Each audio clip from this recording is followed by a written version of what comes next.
ошол Гапар Айтиев атындагы мамлекеттик көркөм сүрөт музейинде болуп өткөн аялдарды коргоо, аялдардын укугун коргоо, аялдарды кайсы бир деңгээлде коомумуздагы зордук зомбулуктан коргоо шылтоолоп ошол жерге көргөзмө уюштурушуп, булар чоң жаңылыштык кетиришти да. Себеби дегенде ал жерде биздин аял затыбызды, айрыкча биздин Кыргызстаныбыздагы аял затыбызды коргобой эле аларды кайра шылдыңдоо, аларды кайрадан маскаралоо, аларды кайрадан укугун басмырлоо болду. Себеби бизде Кыргызстанда биз мусулман өлкөбүз. Биз мусулман өлкөбүз, алхамдулилля мусулманбыз деген адамдарбыз. Демек, ошол олордун көрсөткөн аялдарды жылаңачтап алып чыгып, болгондо дагы мамлекеттик чоң музейге алып чыгып, мамлекеттик деңгээлде көрсөтүп, жана аны бардык жакка жарыялап, жана ошол эле мезгилде ошол болуп аткан бир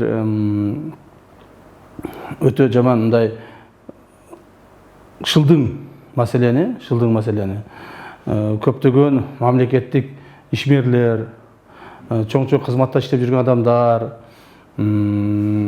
мамлекеттик аты таанылган, башы көрүнгөн инсан, айрыкча аял инсандарыбызга колдоп баргандыгы, бул өтө Кыргызстан мамлекетинин мусулмандар мамлекет арасында бүткүл дүйнөдө эле ушундай чоң аброюн түшүрдү.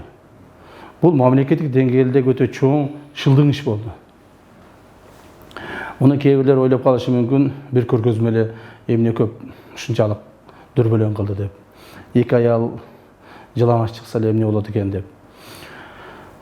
Ушунусу бизге чоң сокку болду.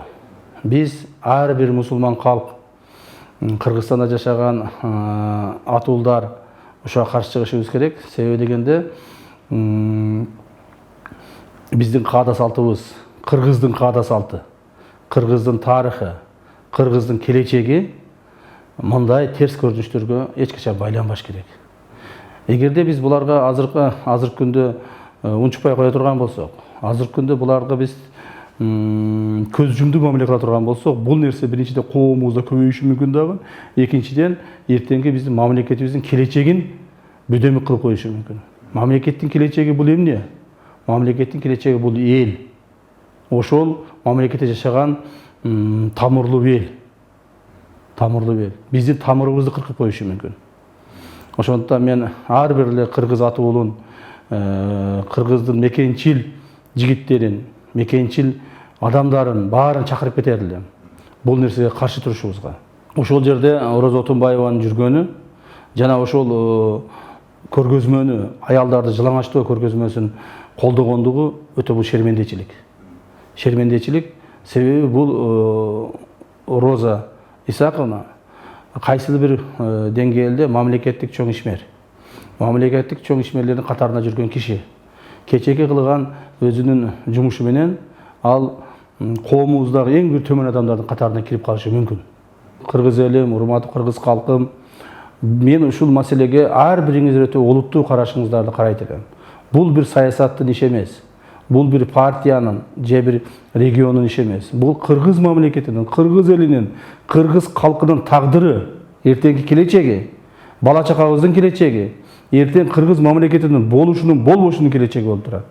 Ошондуктан ушундай коомубузду буза турган, эртеңки бир бизге чоң сокку боло турган нерселерден сактанышыбыз керек. Бул жерде бир эле эркек кишилер эмес, аял кишилерибиз дагы, кыз балдарыбыз, келиндерибиз дагы ушуга чоң көңүл буруш керек деп ойлоймун. Ушул маселенин тегерегинде баарыбыз чогулуп, бир күч болуп, каршы турушуңуздарды жана коомубузду сактап калышка баарыңыздарды чакырар элем.